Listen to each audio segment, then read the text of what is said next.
Béni pour cet après-midi. Il y a quelques mercredis passés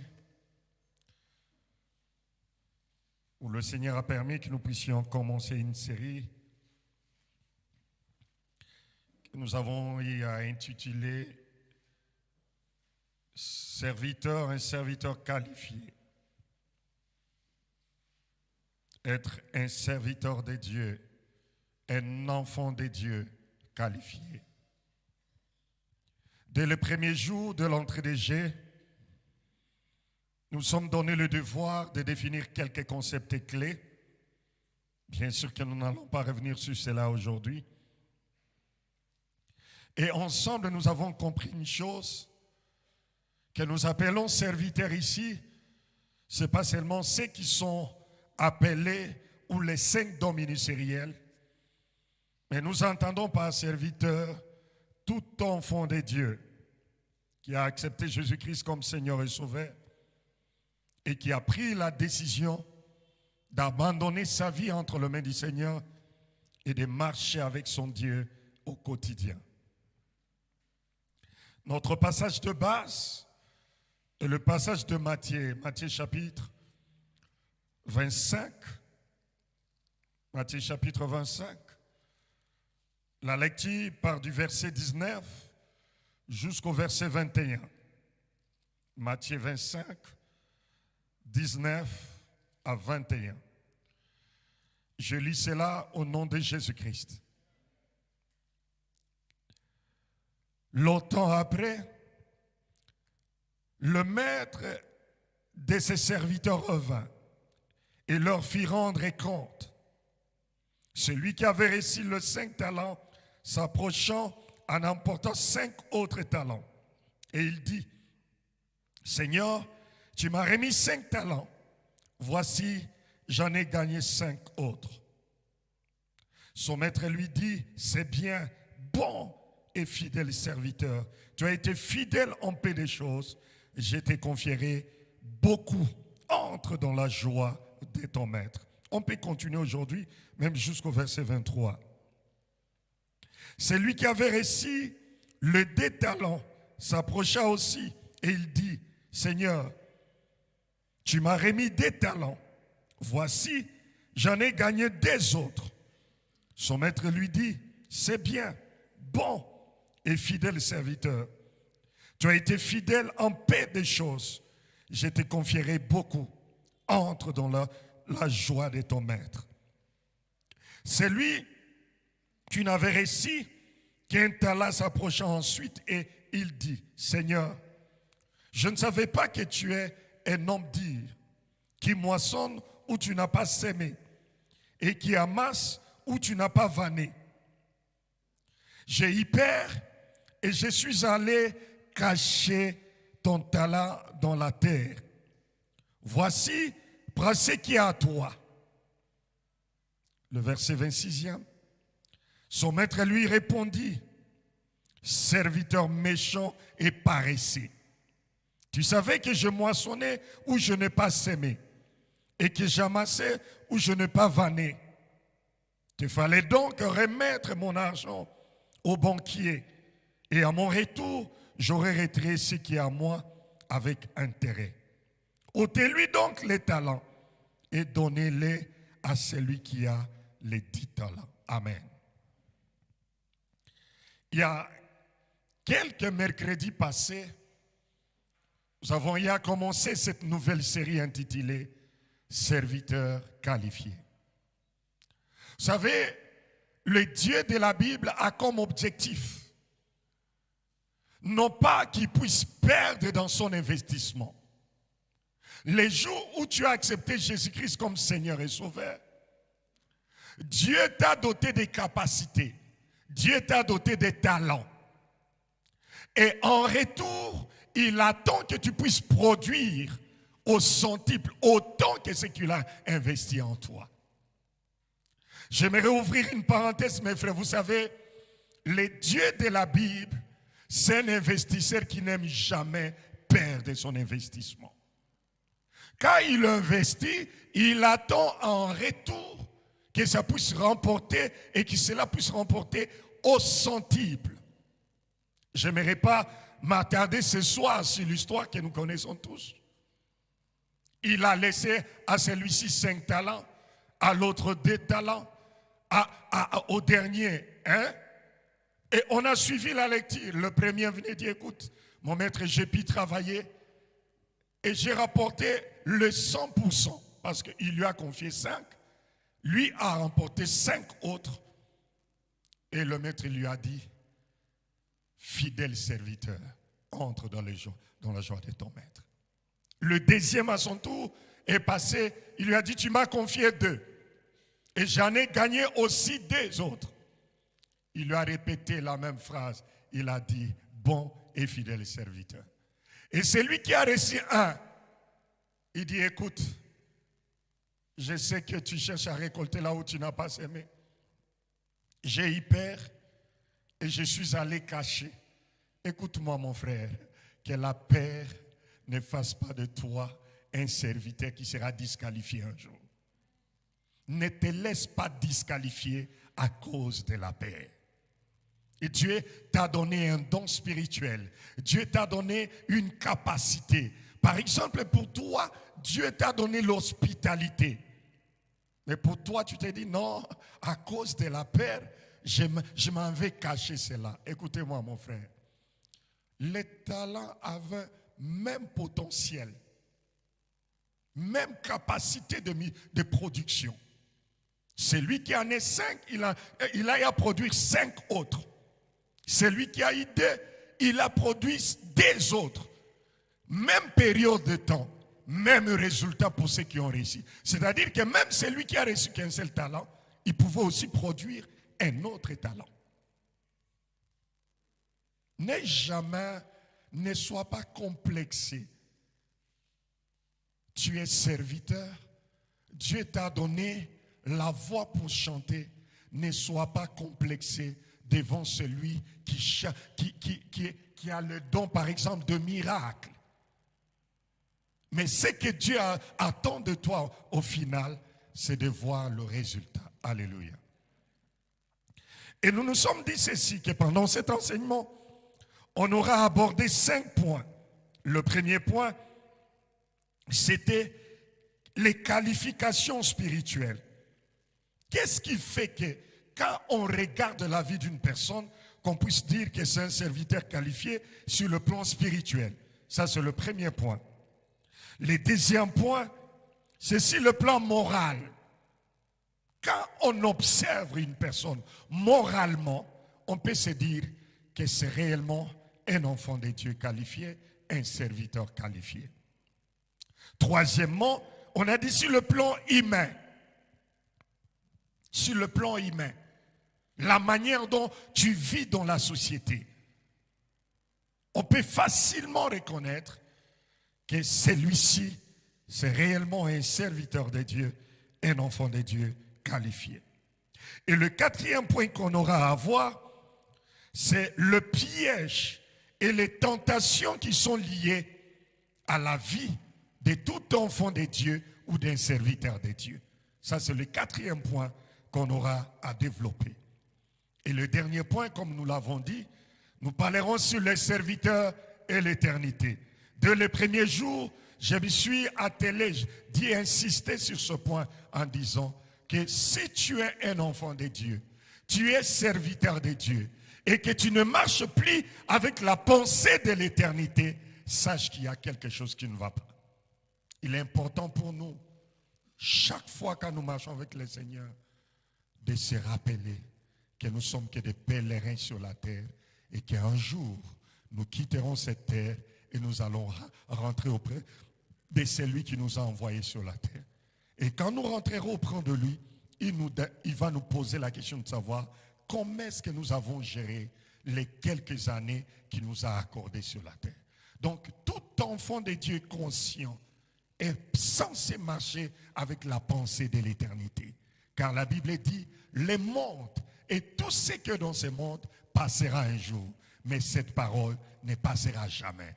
Ne nous accrochons jamais à ce qui est passager, mais accrochons-nous à ce qui est éternel. Et ce qui est éternel, c'est la parole de Dieu. C'est ce qui nous dit, c'est ce qui va traverser les années, ce qui va traverser les temps et demeurer dans l'éternité. Parce que tout ce que nous voyons aujourd'hui, c'est dans les temps, c'est dans les temps. Alléluia.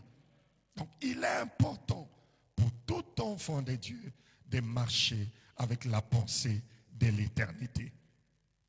Et on a commencé par aborder le premier point qui était les qualifications spirituelles. Je ne vais pas revenir sur les qualifications spirituelles. On a d'abord commencé par quelques qualifications générales. Je ne reviens pas sur ce point. On a parlé de quelques qualifications spirituelles. Et j'aimerais commencer là où nous nous sommes arrêtés le mercredi passé. Le mercredi passé, je me suis arrêté sur cette qualification appelée la maturité. C'est par là que je me suis arrêté. Aujourd'hui, je vais clôturer avec les qualifications spirituelles et nous allons entamer notre deuxième et grand point qui est les qualifications morales. En ce qui concerne la maturité, j'ai dit ceci. Un homme appelé Kenneth Gagel disait: quel est le grand problème auquel l'Église d'aujourd'hui est confrontée? Est-ce que c'est la menace du libéralisme militant? Non, dit-il. Mais c'est plutôt les comportements immatures des chrétiens à l'intérieur de l'Église qui est plus dangereux que les hérésies venant de l'extérieur. Le caractère immature des chrétiens au sein de l'Église est plus dangereux que les hérésies qui viennent du dehors. Mes frères, vous savez, on reconnaît, ça c'est une parole qui marche avec fidélité d'exaucement. On reconnaît l'impact d'une église par la transformation de ses fidèles. Je le répète, on reconnaît l'impact d'une église par la transformation de ses membres ou de ses adeptes. Même si dans les jours qui viennent, Dieu voudra que la cité d'exaucement Bukavu puisse avoir une église de 10 000 membres. Gloire soit rendue à Dieu. Mais l'important, ce n'est pas d'avoir 10 000 membres des immatures. Mais ce qui est important, c'est d'avoir 10 000 membres des personnes qui ont des vies transformées et qui sont matures. La maturité, c'est parmi les caractéristiques qu'on retrouve dans la vie d'un vrai disciple, d'un enfant de Dieu et d'un bon serviteur. Je l'ai dit le mercredi passé, là où il y a la maturité, vous ne trouverez jamais la concurrence ou la compétition. Là où il y a la maturité, on retrouve la complémentarité et non la compétition. Je reviens sur l'exemple que notre patriarche, l'apôtre Dallo, a donné un jour, et souvent il le répète cela. Il est arrivé dans une église comme la nôtre où il y a plusieurs conducteurs de louanges.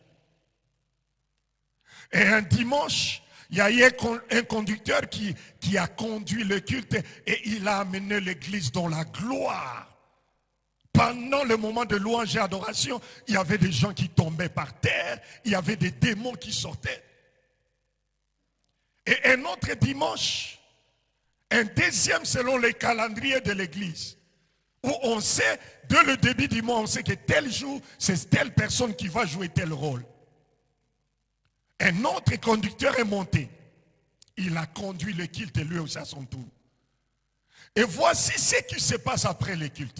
C'est lui qui a conduit le premier dimanche, orgueilleux, immature, dans les jardins de l'église, des églises où il y a les cours, il y a grand espace où après le culte, les fidèles peuvent aller se retrouver dans un coin en train de causer. Lui a déjà fait comme un groupe de ses fan clubs. Et il a commencé à parler. Vous savez, le dimanche passé, c'était le championnat de l'Angleterre. Mais le dimanche d'aujourd'hui là, c'était Vitaïmana. Même pas au stade des martyrs, mais au stade de Tata Raphaël. Immaturité. Et je l'ai dit le mercredi passé, ici on ne trouvera jamais ce genre de comportement. On reconnaît l'impact d'une église par la transformation de vie de ses membres, de ses fidèles. Ça sert à quoi d'avoir une église de 30 000 membres où on n'a même pas d'endroit pour garer des véhicules, où on a des comptes en banque pleins d'argent, mais on n'a pas de vie transformée? Ça ne sert à rien. La maturité. Et le mercredi passé, je ne vais pas revenir sur cela aujourd'hui, j'ai donné quelques signes de l'immaturité, je ne vais pas revenir sur cela. Mais aujourd'hui, j'aimerais donner 8e et 9e, il y en a beaucoup. Mais je vais juste donner 9. Je ne peux pas prétendre. J'ai donné toutes les qualifications spirituelles qu'on peut retrouver dans la vie d'un serviteur ou d'un ouvrier qualifié. 8e qualification ou 8e caractéristique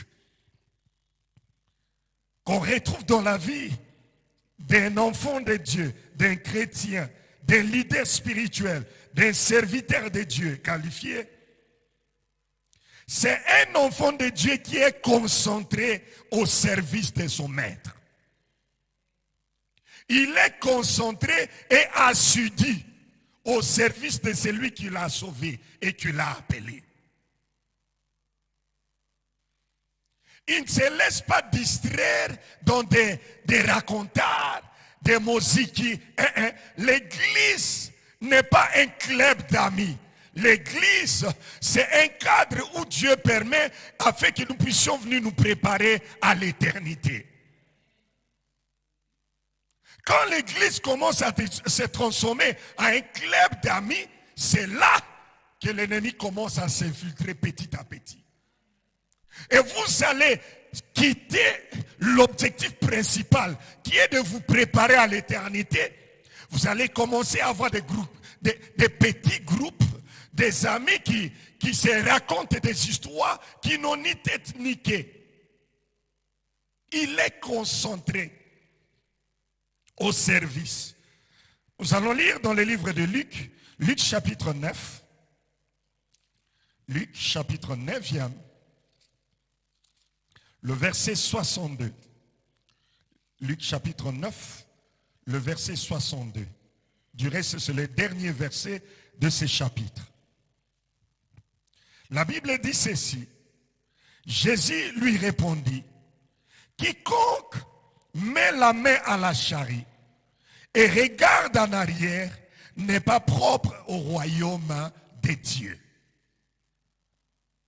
Quiconque met la main dans la charrie, c'est-à-dire je suis appelé au ministère de la mission, je suis appelé à servir Dieu au ministère de la louange, je suis appelé à servir Dieu au ministère des prières, je suis appelé à être prédicateur de l'évangile.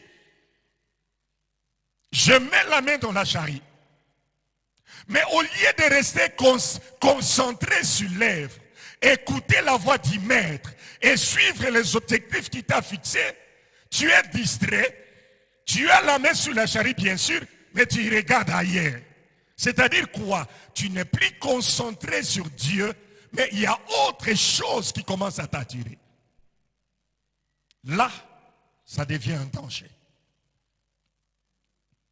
Parmi les caractéristiques des serviteurs qualifiés, des enfants de Dieu qualifiés, ce sont ceux qui sont rester comme des sentinelles dans leur poste.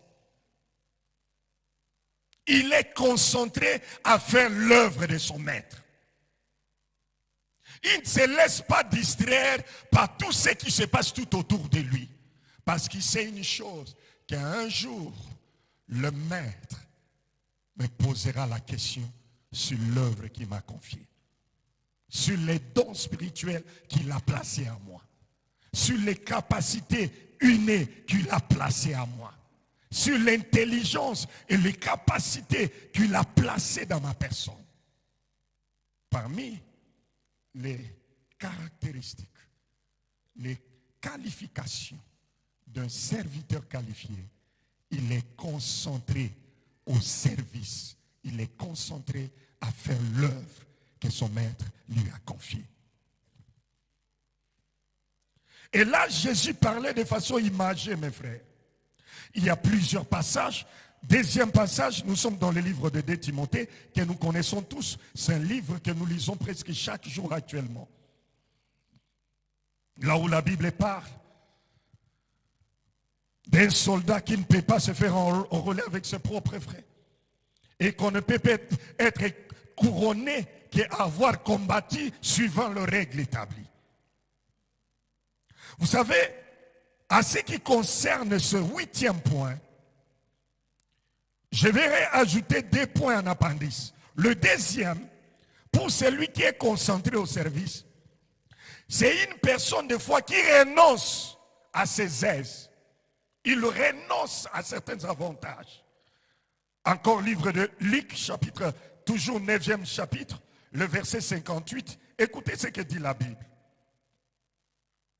Jésus lui répondit, les renards ont des tanières et les oiseaux du ciel ont des nids, mais le Fils de l'homme n'a pas un lieu où il puisse reposer sa tête. C'est-à-dire qu'il était prêt à tout sacrifier, vivre dans des conditions qu'il faut. Pourquoi? À cause de l'appel, à cause de la mission. C'est lui qui n'est pas prêt à sacrifier certaines conditions dans sa vie, sortir de la zone du confort pour obéir à la volonté de son maître. Il n'est pas prêt à être appelé un serviteur qualifié. Vous savez, de nos jours, il y a des serviteurs. Et vous savez, c'est une question même quand on a, non, vous devez aller à l'est pour aller implanter l'église. Vous savez, à Kinshasa, on a une autre façon de comprendre l'est de notre pays, et surtout le nord et le sud Kivu. Et des fois, quand tu vois les conditions dans lesquelles c'est tout à fait normal, des fois, où tu vivais, on te dit, voilà, tu dois quitter tout ça, tu dois aller suivre l'inconnu.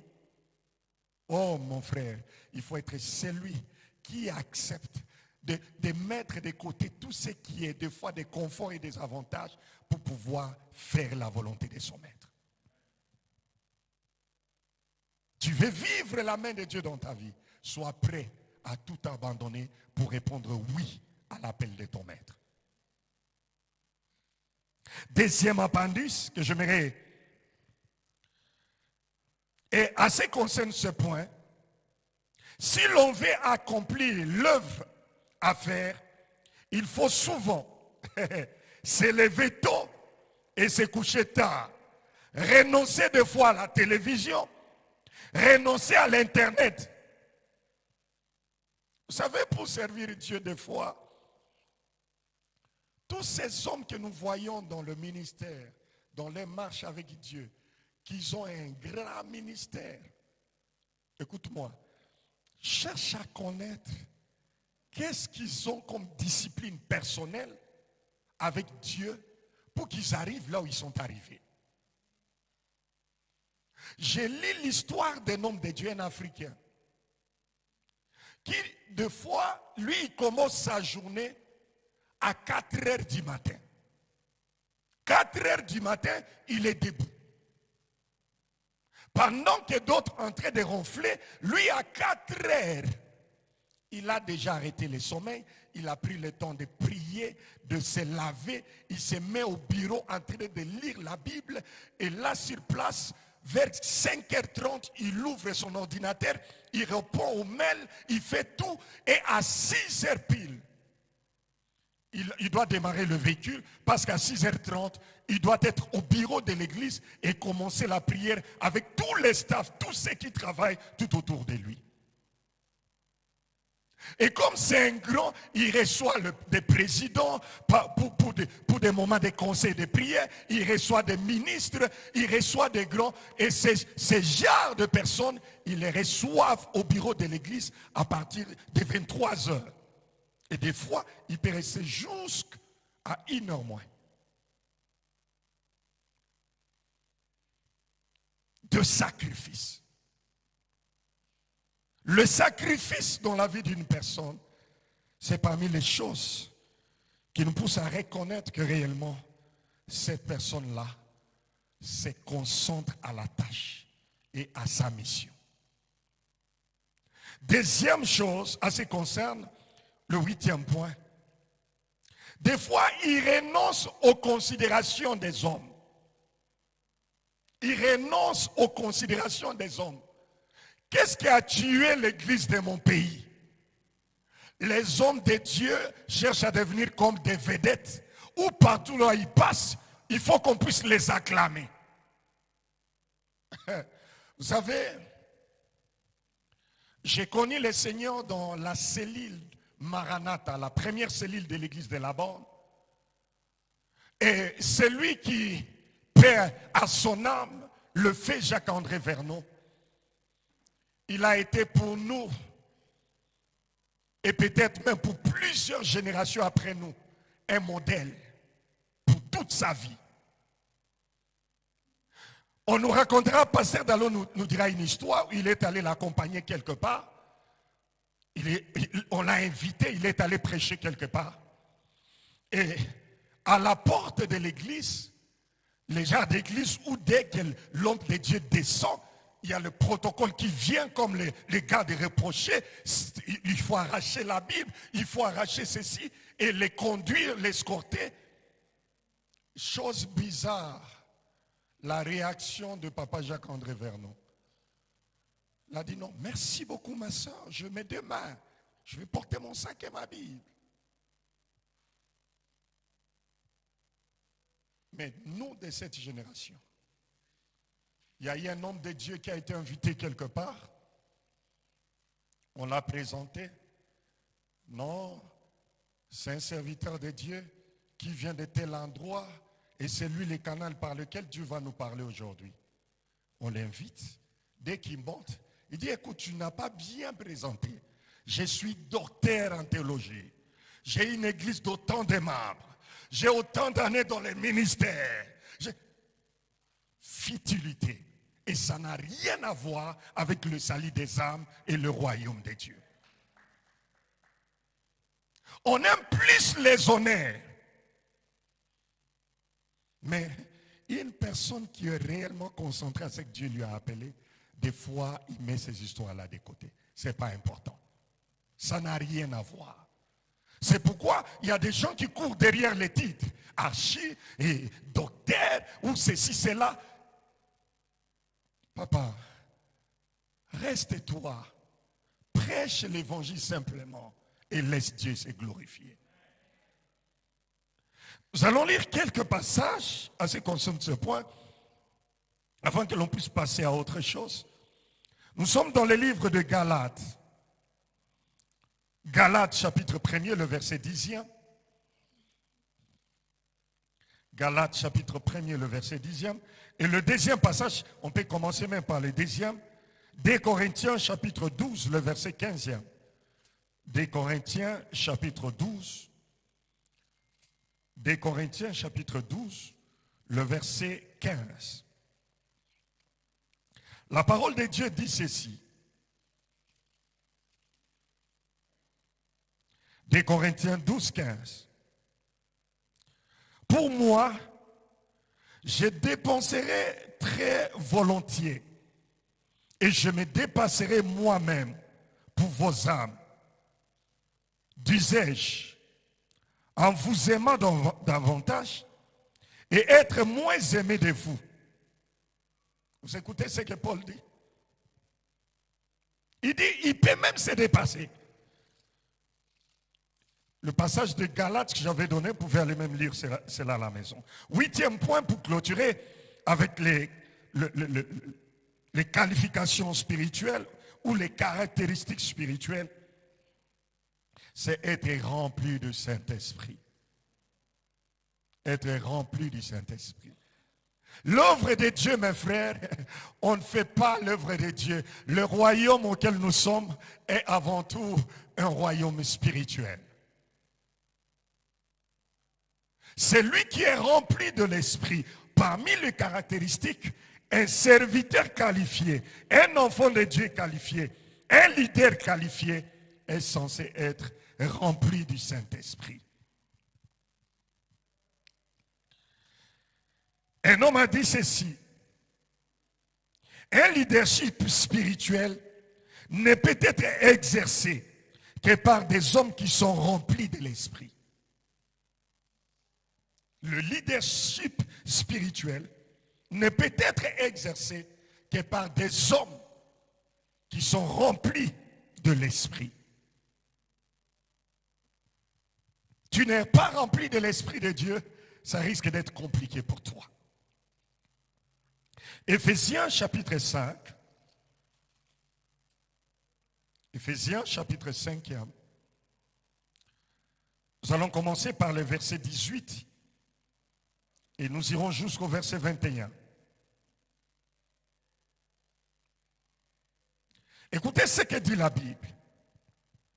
Ne vous enivrez pas de vin, ce de la débauche.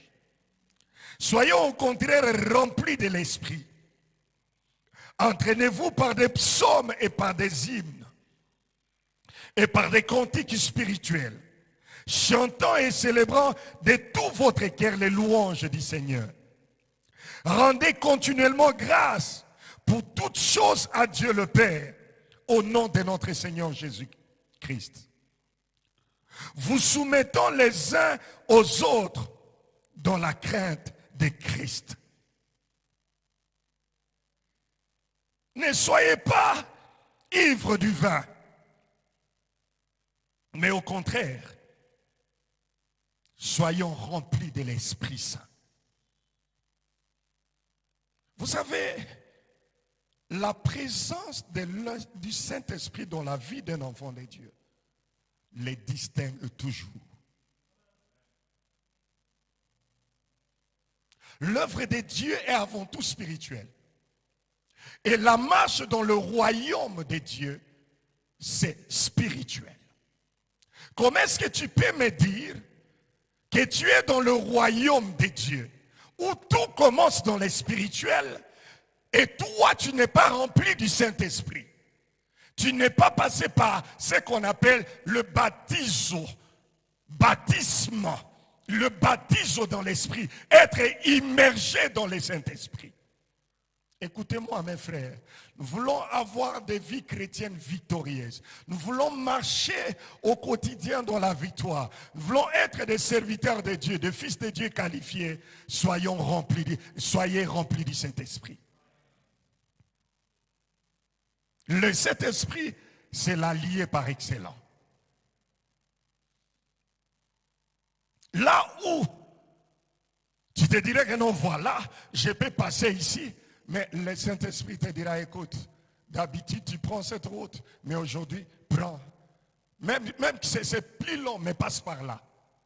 Mais parce que tu parles, tu es en communion avec le Saint-Esprit, tu obéiras à la voix de l'Esprit de Dieu. Et ce n'est qu'après que tu te rendras compte que Dieu t'a fait échapper de quelque chose de grave.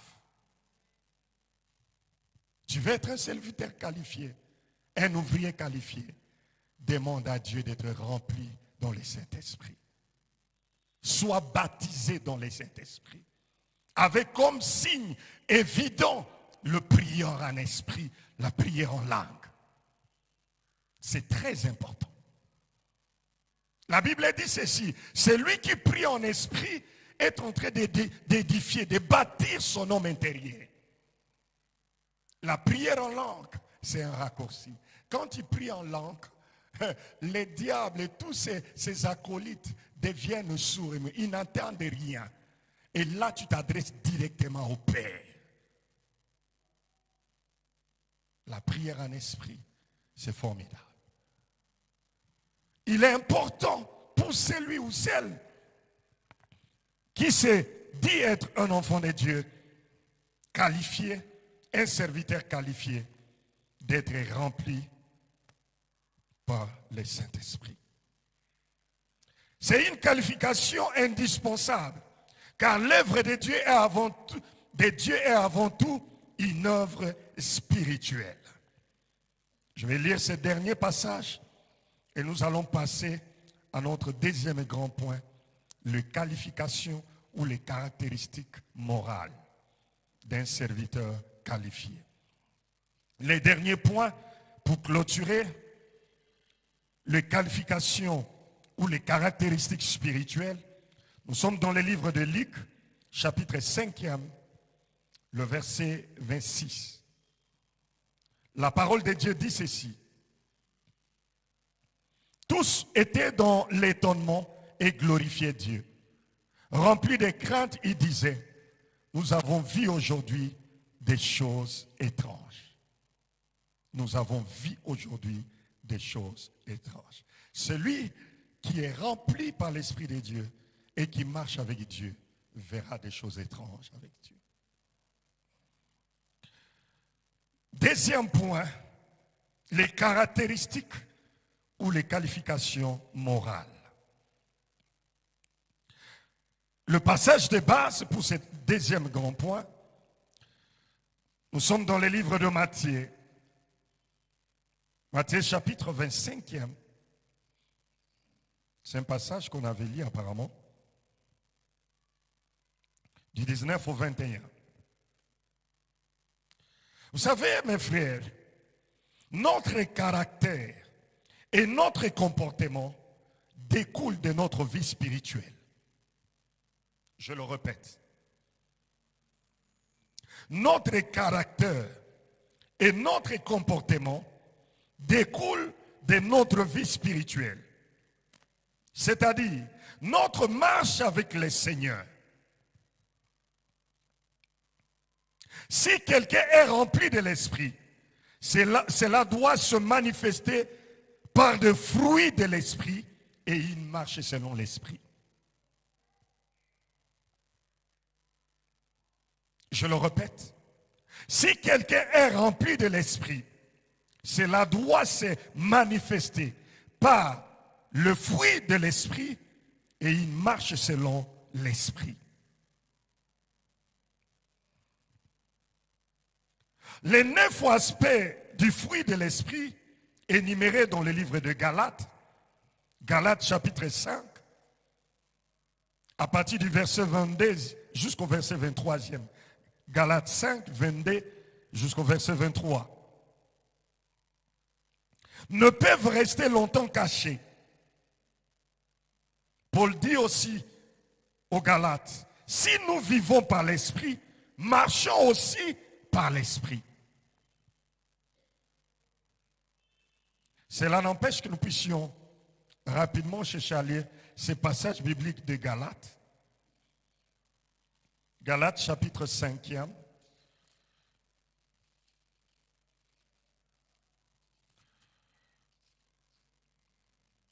Galates chapitre 5, à partir du verset 22. Mais le fruit de l'esprit, vous voyez le fruit de l'esprit, c'est conjugué à quel temps? C'est commence au pluriel ou au singulier? Ah, c'est-à-dire qu'il n'y a qu'un seul fruit de l'esprit.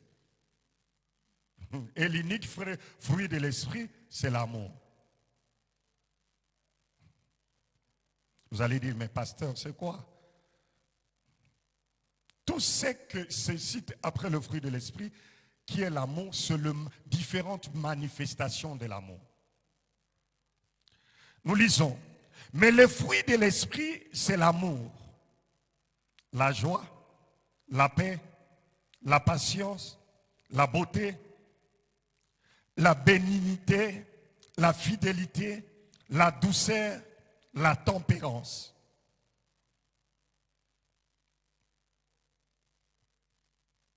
La tempérance.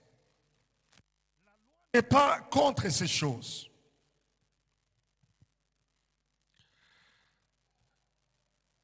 L'esprit, comme on peut lire encore Galates 5, le verset 25e, la Bible dit ceci: si nous vivons par l'esprit, marchons aussi selon. Tu es un enfant de Dieu. Tu es rempli de l'esprit. Et si nous marchons selon l'esprit, vivons aussi comment? Selon l'esprit. Est-ce que réellement, tel que nous sommes ici, nous sommes conscients que nous vivons et nous marchons selon l'esprit? Vous savez, mes frères, puisque l'esprit est la source de notre vie, dans le royaume de Dieu, c'est l'esprit qui est la source de notre vie.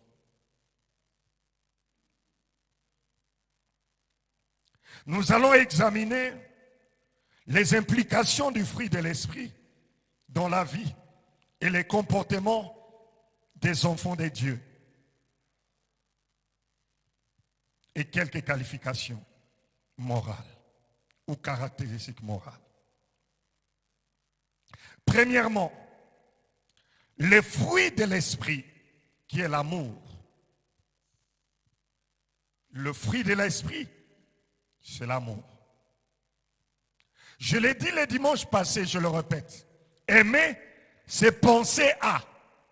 Tu ne peux pas dire que tu aimes quelqu'un si tu ne penses pas à cette personne-là. Et la meilleure façon pour un enfant de Dieu de penser à son Dieu, c'est de passer du temps à méditer la parole de son Dieu. C'est de passer du temps à genoux dans la prière en train de dialoguer avec son Père.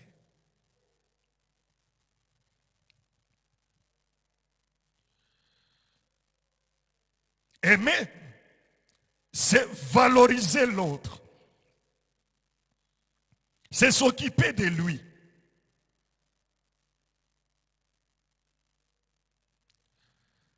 Celui qui aime ne sait jamais mentir la personne qu'il aime. Si tu aimes Dieu, tu ne peux pas mentir Dieu, comme Ananias et Saphira. Tu mens Dieu et tu trouves des justificatifs pour couvrir le mensonge. Romains chapitre 12. Romains chapitre 12e. Nous allons lire un long texte qui commence par le verset 9e et qui va jusqu'au verset 21. Romains 12, 9 à 21. Écoutez ce que dit la Bible. Que la charité soit sans hypocrisie. Ayez le mal en horreur. Attachez-vous fortement au bien. Je m'arrête d'abord là. Que la charité soit sans hypocrisie. L'amour ne peut pas marcher avec l'hypocrisie, mes frères. Tu ne peux pas dire que tu es un enfant de Dieu qualifié, mais tu salues ton frère, tu salues ta soeur, mais au-dedans de toi, tu sais que ça ne va pas. Non. L'amour est sans hypocrisie. Vous savez, s'il y a une chose qui a détruit même beaucoup de couples, il y a des gens qui dorment sur un même lit, mais en réalité, l'amour est emballé par un autre drap appelé hypocrisie. Vous savez, l'hypocrisie, ça peut faire semblant aujourd'hui que tout va bien. Mais écoutez-moi, le temps, c'est un enseignant qui ne trompe jamais. Tôt ou tard, celle qui était hypocrite, qui restait parce que bon, je dois seulement rester. Un jour, ça va craquer et tout le monde saura que là, il y a quelque chose qui ne va pas. L'hypocrisie, c'est comme ces bestioles-là, ces fourmis qui entrent en dessous de racines d'un grand baobab. Vous voyez les baobabs qui continuent à produire des feuilles vertes là au-dessus. Mais au fond, l'hypocrisie est en train, ces fourmis-là est en train de roger. Vous allez vous étonner. Juste une petite pluie et vous entendrez un bruit. Bon, le grand baobab est tombé. Et quand vous suivez de près, ça fait des années que l'hypocrisie est en train de décréser petit à petit. Mais les dégâts, on va les voir après. Écoutez mes frères, l'amour ne marche pas avec l'hypocrisie. Et surtout pas parmi les enfants de Dieu. Vous venez ensemble, vous adorez Dieu, vous glorifiez Dieu, vous sortez, ça va. Vous savez, parmi les choses qui font que les gens s'entretuent avec le poison, derrière c'est l'hypocrisie. Ce n'est pas autre chose. L'esprit appelé hypocrisie marche avec ceux qui empoisonnent leurs frères.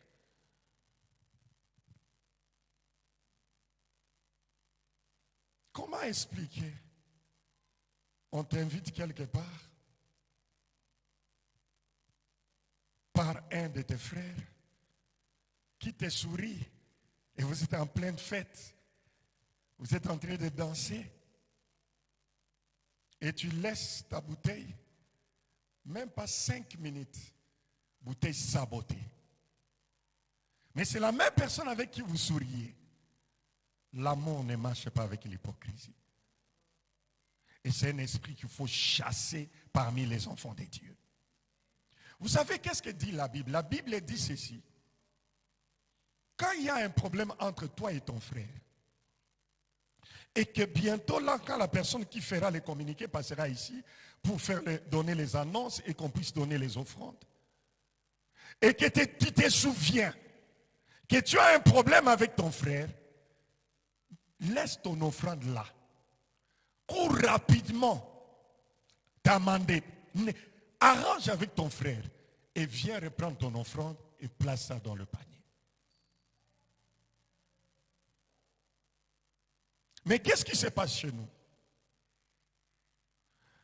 Sous la colère, sous l'hypocrisie, tu n'as pas arrangé avec ton ami, avec ton frère, tu viens, tu donnes ton offrande, tu viens, tu donnes ta dîme et tu attends que Dieu puisse te bénir. Non. Il faut respecter les principes qu'il a établis. L'amour ne collabora pas avec l'hypocrisie. L'hypocrite est celui qui fait semblant que tout va bien, mais en réalité, rien ne va. Et c'est un esprit qu'il faut chasser, mes frères, qu'il faut refuser parmi les enfants de Dieu. On était en train de lire Romains chapitre 12, à partir du 9e verset. Que la charité soit sans hypocrisie. Ayez le mal en horaire. Tu vois la manière dont tu as peur du serpent.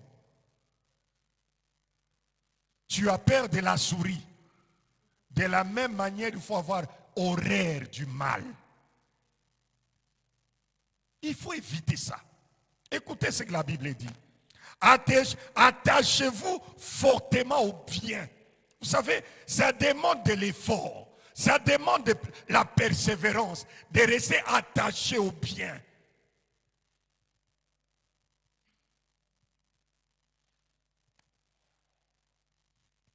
Dixième verset. Par amour fraternel, soyez pleins d'affection les uns pour les autres. Par honneur, ayez des prévenances réciproques. Ayez du zèle et non de la paresse. Soyez fervents d'esprit, servez le Seigneur. Réjouissez-vous en espérance. Soyez patients dans l'affliction. Persévérez dans la prière. Pourvoyez aux besoins des saints. Exercez l'hospitalité. Bénissez ceux qui vous persécutent. Bénissez et ne maudissez pas. Réjouissez-vous avec ceux qui se réjouissent. Pleurez avec ceux qui pleurent. Ayez le même sentiment les uns envers les autres. Ayez le même sentiment. Ayez le même sentiment les uns envers les autres. N'aspirez pas à ce qui est élevé, mais laissez-vous attirer par ce qui est humble. Ne soyez point sages à vos propres yeux. Ne rendez à personne le mal pour le mal.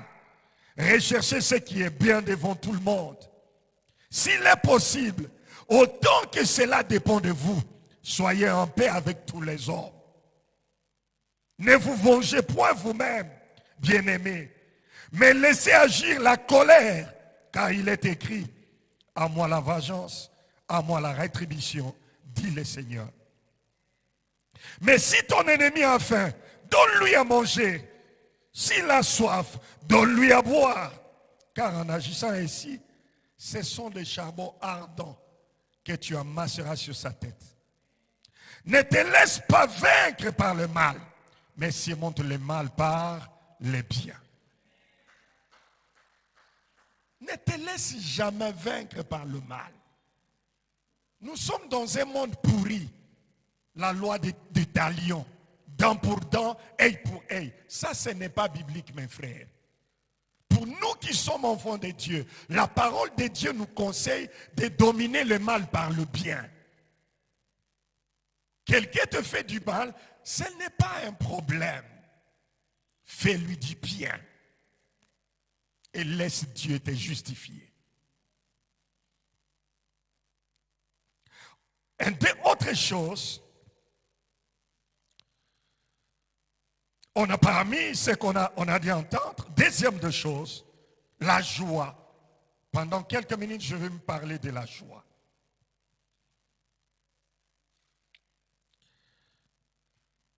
Il y a plusieurs passages bibliques attachés à l'amour. Vous pouvez lire Proverbe 17, 17.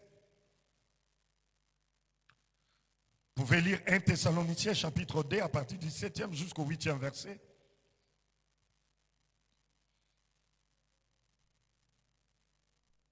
Vous savez, mes frères, l'esprit joyeux est l'une des marques d'un bon serviteur ou de un enfant de Dieu merveilleux.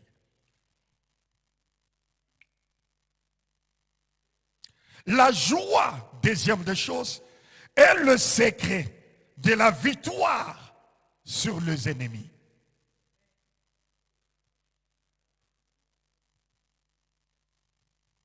La Bible dit, la joie de l'Éternel est notre force. Nous allons lire un passage dans le livre de Deutéronome. Livre de Deutéronome. Le 5e livre de Moïse, parmi les 5 livres Pentateuque écrits par Moïse. Deutéronome, c'est le livre qui Dieu est en train de rappeler la loi aux enfants d'Israël. C'est une répétition, un rappel. Deutéronome chapitre 28, à partir du verset 47, 2 versets, jusqu'au verset 48, 47 à 48.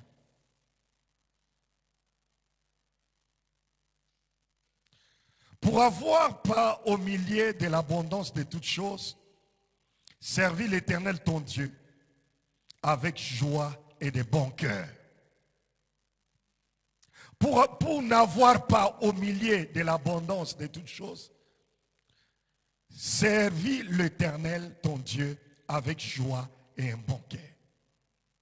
Tu serviras au milieu de la faim, de la soif, de la nudité, de la disette, de toutes ces choses, tes ennemis que l'Éternel enverra contre toi. Il mettra un joug de fer sur ton cou jusqu'à ce qu'il t'ait détruit.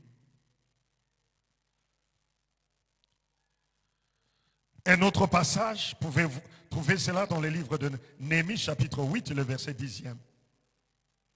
Vous savez, un bon serviteur est optimiste. Tandis que le pessimiste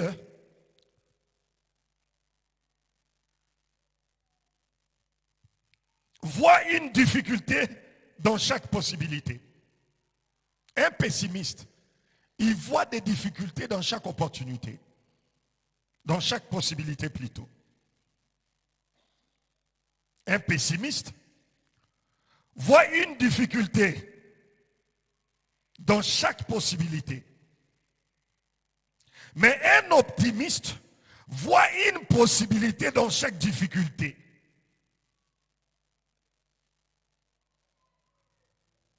Écoutez-moi mes frères, la joie doit être parmi les caractéristiques des enfants de Dieu. Et c'est dans la joie que nous sommes appelés à vaincre l'ennemi. Il y a de ces personnes, de ces enfants de Dieu, à cause du premier au tente, Dieu t'a accordé la bonne santé. Dieu te protège.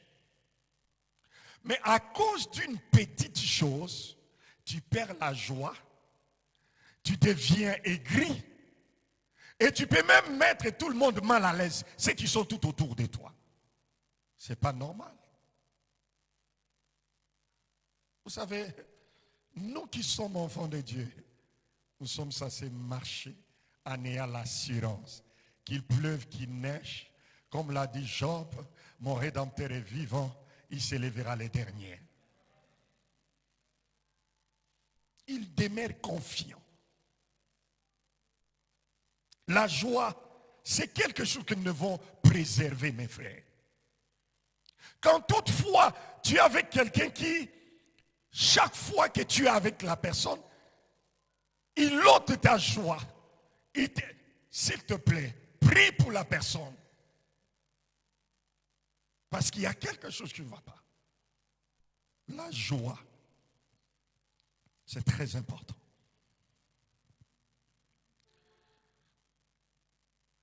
Tout leader aime se faire entourer des hommes et des femmes qui sont optimistes. Tout leader, même en politique, dans tous les domaines.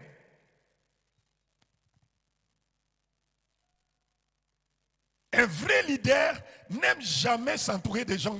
Il voit qu'il y a des impossibilités. Il voit qu'il y a des montagnes. Il voit que non, ce n'est pas facile. On ne peut pas arriver à faire ceci. Écoutez-moi mes frères.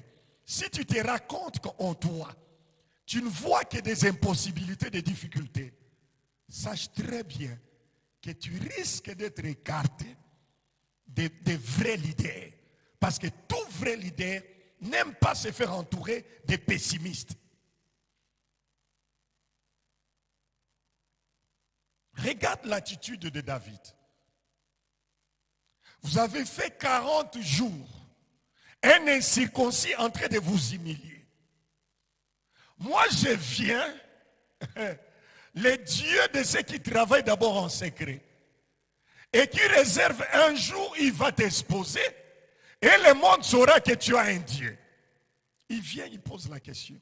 D'abord à ses frères, ici de même père et même mère, des pessimistes. Ah, toi, rentre là-bas, va garder les brebis. Ah, papa, tcha. Donnez-moi l'opportunité. Et il a laissé les pessimistes là.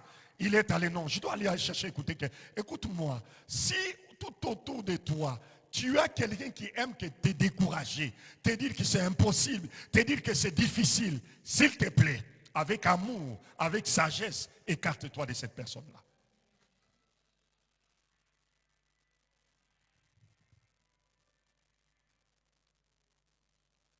L'amour, la joie, c'est parmi les choses que nous devons retrouver dans la vie d'un enfant de Dieu ou d'un serviteur de Dieu. Troisième des choses, la paix. 1 Pierre chapitre 3, le verset 4e. Notez le deuxième verset qui parle de la paix, Matthieu chapitre 5, verset 9. Vous savez, le règne de Dieu consiste à nous donner la paix, la joie, toutes ces choses-là. La paix. 1 Pierre, on peut même commencer par Matthieu. Matthieu chapitre 5e, le verset 9. Matthieu 5, le verset 9. La Bible dit ceci. Heureux ceux qui procurent la paix, car ils seront appelés fils de Dieu. Soyons de ceux qui procurent la paix. Au nom de la paix, tu peux même ton droit, c'est ton droit, mais tu laisses au nom de la paix. Nous connaissons l'histoire de cette femme dans la Bible qui ont eu des enfants. Et l'autre a eu à dormir sur son enfant la nuit. Et pour celui qui a tué son enfant, a récupéré l'enfant de son ami. Et il a dit prétendre que c'était son bébé. Dieu a donné la sagesse à son serviteur le roi.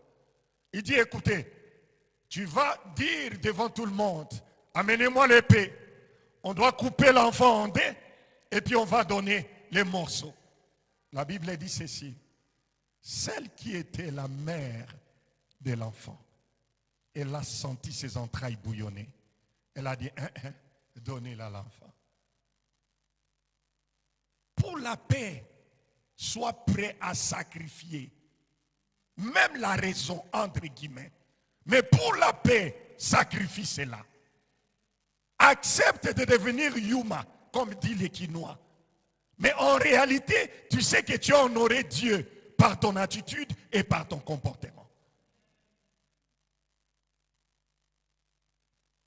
Et quand le roi a failli diviser l'enfant en deux, celle qui n'était pas la mère a dit, il faut tuer. Et le roi a compris finalement, c'est pas celle-là, c'est celle-ci qui est la mère de l'enfant.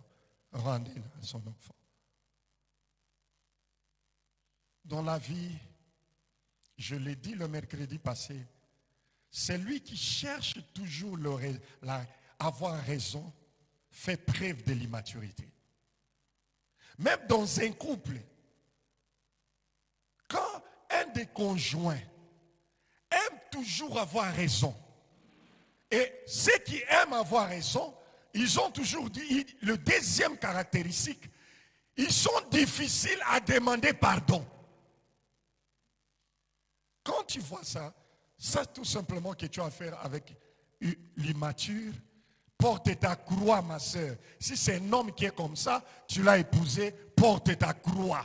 Si c'est une femme qui est comme ça, tu l'as mariée déjà, porte ta croix. Prie pour que Dieu puisse les changer. La paix. Soyons ceux et celles qui procurent la paix. C'est très important. La paix dans la famille, la paix entre nations, la paix dans le quartier, la paix dans une commune. Vous savez, s'il y a une chose qui est en train de bouger le monde aujourd'hui, cette chose appelée la paix commence petit à petit à quitter plusieurs nations. Même là, on ne pouvait pas s'imaginer qu'il y aurait à avoir des bombes qui tombent en plein 21e siècle. On croyait que les histoires d'agression et de tout c'était réservé qu'aux Africains. Mais aujourd'hui, nous observons le monde qui bouge. Pas plus longtemps que quelques jours, pour ceux qui suivent les informations, la Corée du Nord a fait survoler sur l'espace aérien de Corée du Sud et autres. Et c'est un problème. Ça, ce sont des menaces terribles. prions pour la paix dans le monde, mes frères. Bien sûr, la Bible annonce ces choses. Soyons ceux qui procurent la paix.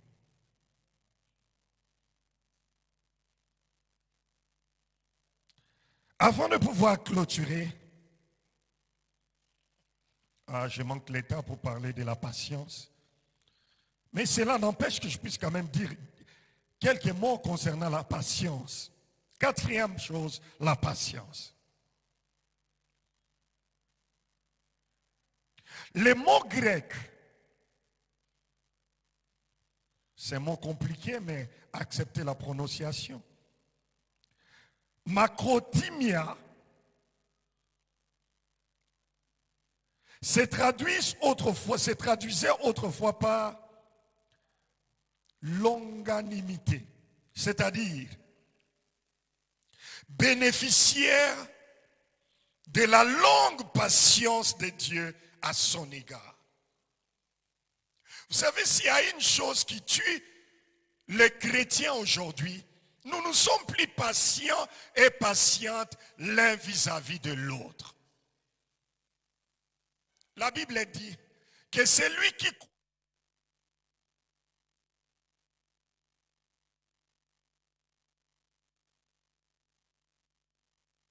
vaincu la colère. Toi, tu as vaincu ceci. Mais sois patient avec ton frère. Sois patiente avec ta soeur. Le Dieu qui t'a fait grâce, qui t'a délivré de cette chose-là, est capable de les délivrer aussi. Mais quelle attitude est-ce que nous avons aujourd'hui? Dès que toi, tu as vaincu quelque chose dans ta vie, tu as vaincu la colère, tu as vaincu le mensonge, tu veux diaboliser quelqu'un qui se bat encore avec cette faiblesse-là appelée colère. Non, mon frère, sois patient vis-à-vis de ton frère, vis-à-vis de ta soeur. Vous croyez, nous de cette génération, le divorce est devenu comme l'eau à boire. Pour un petit rien, nous allons divorcer. Mais vous savez, nos parents là qui ont fait 40 ans, 50 ans, autant d'années ensemble dans le mariage. J'ai suivi les témoignages d'une vieille dame qui disait, il arrivait des fois, il prenait les habits de son homme pour nettoyer. Excusez-moi, il trouve des préservatifs utilisés dans les poches de son mari. Mais elle sort ça, une femme chrétienne, elle met dans le papier et part jeter dans la poubelle. Elle nettoie les habits de son mari, elle met au fil. Elle est à genoux dans la prière. Mon Dieu, c'est toi qui m'as donné cet homme. Elle a été patiente. Jusqu'à ce que l'homme s'est converti, ce n'est qu'après qu'elle a commencé à témoigner ces choses. Mais de nos jours, on n'est plus patient. La patience n'existe plus. Pour un petit rien, incompatibilité des caractères, surtout les intellos. Écoutez-moi, sois patient. Toi, peut-être toi, ton passé, personne ne connaît ton passé, mais toi, tu ne connais pas mon passé. Tu ne connais pas où est-ce que Dieu m'a fait passer pour qu'aujourd'hui tu puisses m'écouter ici en train de te prêcher. Tu ne sais pas combien de personnes ont été patients vis-à-vis de moi. Mais pourquoi est-ce que toi, à ton tour, tu ne veux pas être patient vis-à-vis de ton frère et de ta soeur? La patience, c'est parmi les choses que nous sommes appelés à développer. La patience, une personne patiente fait preuve de la maturité. Es-tu patient?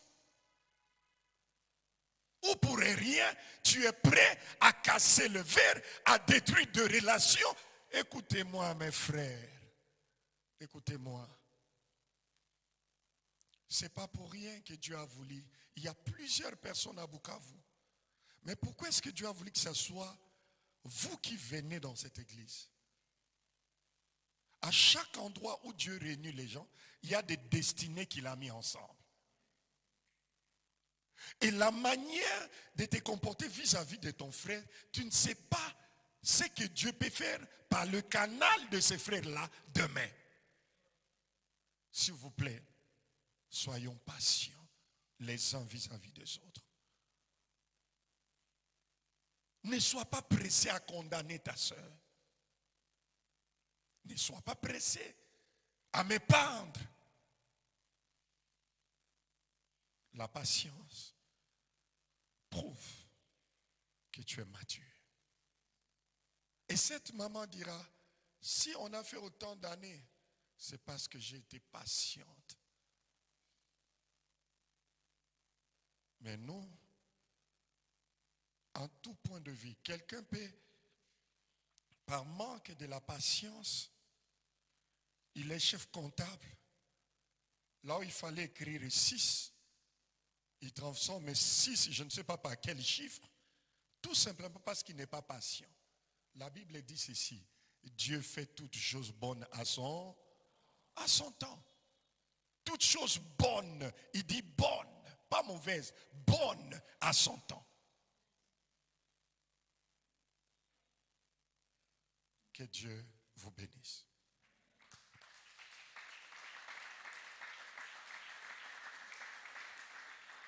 Nous allons prier juste pendant quelques minutes. Disons merci à Dieu pour l'enseignement de cet après-midi. Nous sommes une jeune église. Dans quelques dizaines de jours, nous allons totaliser notre première année. Nous devons parler de ces choses. Ce sont des fondements que nous sommes en train de poser pour l'avenir de cette église. Élève ta voix, demande à Dieu, Seigneur, je vais être un homme heureux. Je vais marcher dans la joie. Fais de moi celui qui procure la paix. Aide-moi à être patient.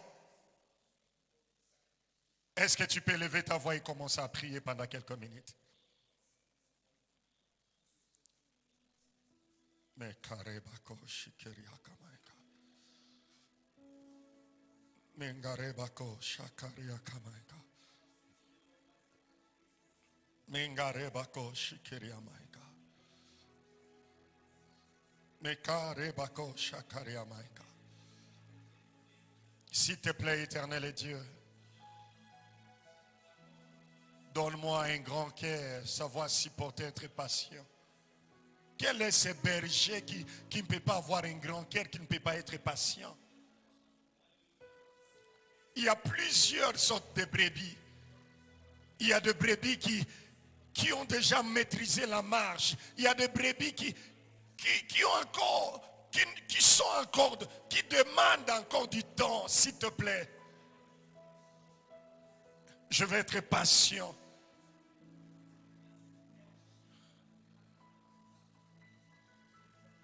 Aide-moi à être celui qui procure la paix.